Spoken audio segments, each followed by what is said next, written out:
Hey, Nikki Brown here. No matter where you are and what part of the world you are in, I hope that you are having a good day.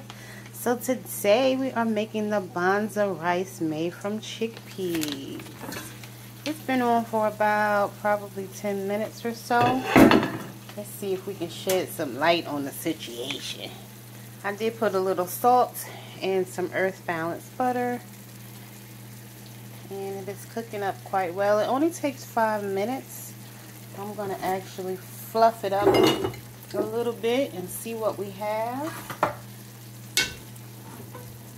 Oh, it's sticking a little bit. Might be done already. It's kind of creamy. This is a non-stick pan, so it'll be fine. Let me try it.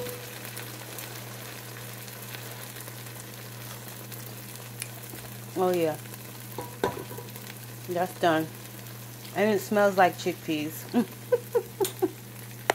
And I decided to pair it with some broccoli and tofu.